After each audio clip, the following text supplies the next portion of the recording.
Pois é, eu fico feliz porque são dois, como o professor Clóvis fala, dois explicadores, né? São aquelas pessoas que pegam assuntos complexos e fazem essa ligação de pontos, né? De coisas a princípio desconexas e traduzem isso e fazem as conexões pra gente. A gente chegou em muitas respostas, ou pelo menos novas perguntas aqui com os dois, então eu fico muito feliz. Teve um episódio que não sei se você assistiu, Clóvis, muito legal, que era um rabino, um padre e um pastor, né? Parecia uma piada, né? E eu. Um padre, um pastor e um Exatamente. rabino entraram no bar. Foi muito legal. Entraram no bar. Todo mundo cantando em hebraico no final, não foi? Exatamente. Foi o Muito Padre legal. Joãozinho, o Isso. Ravissani e eu. Porque você tinha falado assim, se a gente fizesse um programa com pessoas de outra religião, e como o Vilela, além de apresentador de podcast, tem uma carreira de humorista, eu É. sempre lembrei. Duas piadas que você fala é a piada do papagaio e a piada. Entrou um padre, um rabino e um pastor num bar. Exato. Então a gente não entrou no bar, mas entramos num podcast e foi uma experiência muito, muito legal. Podemos fazer uma outra, viu? Hoje é Em um breve. filósofo e um arqueólogo, um filósofo e um teólogo, né? Exatamente. Então vamos lá. O tema do podcast, que é razão e fé, filosofia e religião, a princípio a gente pensa muito como coisas contrárias, né? Fé ou razão? Religião ou filosofia? Eu queria perguntar para os dois, começando com Clóvis, se elas são excludentes ou existe um pouco de uma dentro da outra. E a gente já vê muito filme, muita série onde tem esse combate, né? Que a pessoa. Eu lembro muito, assim, de uma série que eu era fã do Lost, onde tinha um personagem que era a fé e outro personagem que era a ciência, né? Que era a razão. Então, a gente vê esse embate muitas vezes em filmes, em literatura e tudo mais. São excludentes ou não? Veja, eu penso que essa relação entre filosofia e religião é uma relação, e não estou querendo fugir à pergunta, mas ela é de fato de grande complexidade. Eu acho que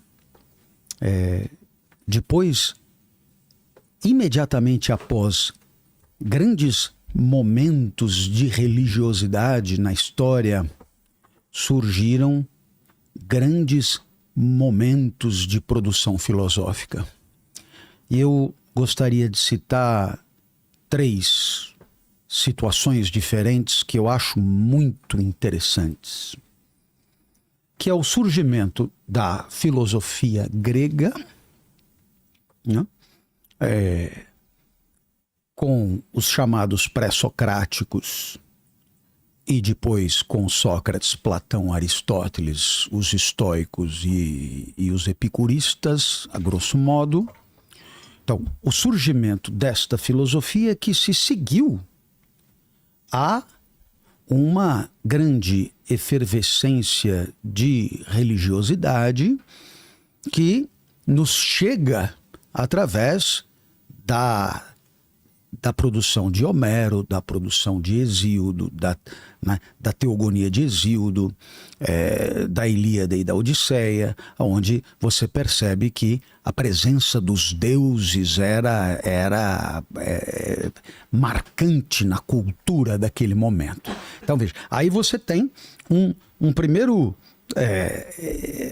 momento a estudar, não é? Que muitos chamam de milagre grego. Eu não gosto da expressão, porque entendo que o surgimento da filosofia, ele pode sim ser explicado por causas históricas e materiais muito, muito precisas. Então, não há por que introduzir a palavra milagre aqui, não é? Mas nós passamos de uma produção poético-mitológica para uma produção filosófica, e nesta passagem nós observamos muita ruptura, mas também muita continuidade.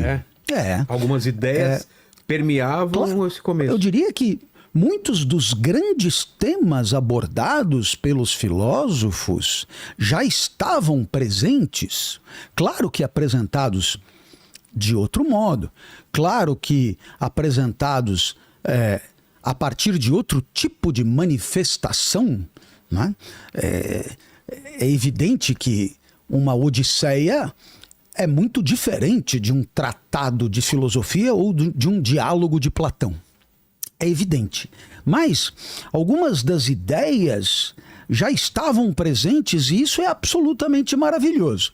Então eu vou citar um exemplo, sem querer me estender muito, porque gosto de ouvir o que o Rodrigo tem a dizer. Aristóteles sugere que não há... são frases que você praticamente pode abrir aspas. Não tem nada na natureza que seja completamente descabido ou inútil. E tudo na natureza tem uma razão de ser e tudo na natureza tem aquilo que ele chamava de causa final, uma finalidade.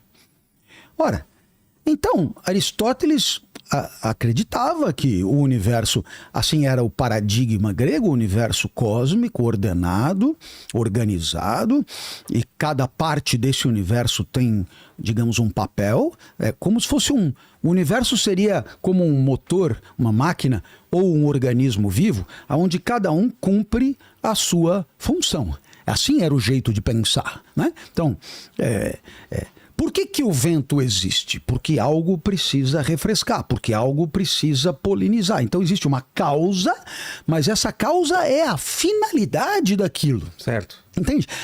Assim, a maré mareia, a chuva chove, o sapo sapeia e cada um cumpre o seu papel nesse todo ordenado, né? Cósmico. E, claro está que nós não somos espectadores desta maravilha, nós somos partes dessa maravilha. Nós somos integrados nessa maravilha, de maneira que isso também vale para nós.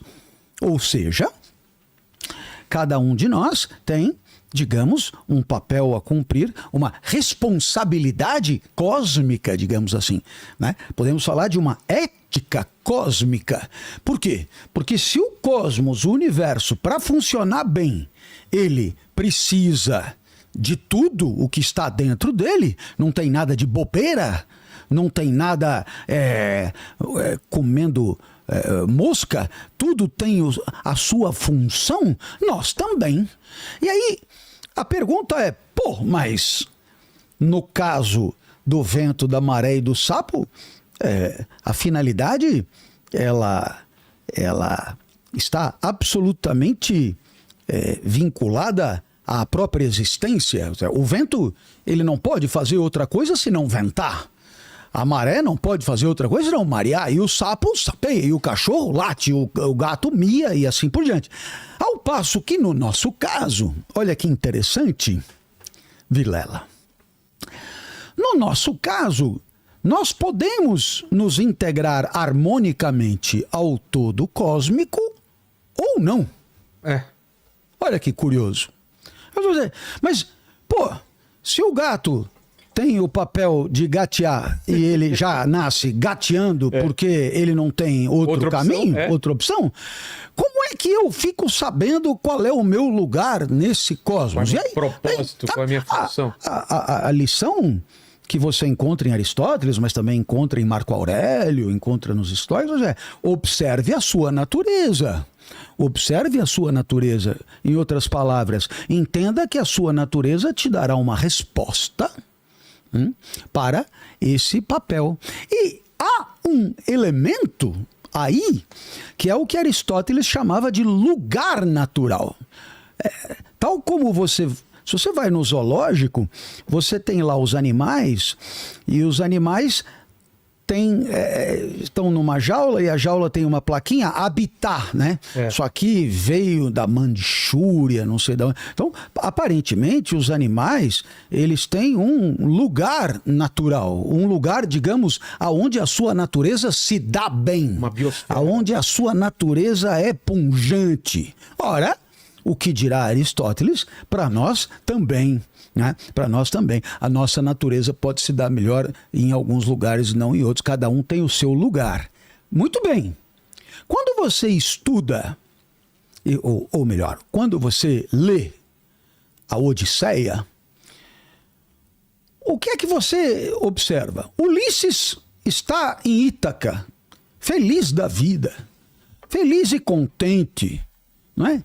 Com Penélope, com o filho para nascer, adorado pelos seus governados, tá tudo bem. Aí, por conta de uma questão de chifre, né, de traição, de coisa e tal, arma-se uma guerra, não é, entre as cidades gregas e Troia. E Ulisses é convocado. Então a guerra dura 10 anos e são 10 anos vividos fora de lugar, 10 anos difíceis. E aí ele tenta voltar, e ele quer voltar, e ele faz de tudo para voltar, e a Odisseia é a volta de Ulisses para casa.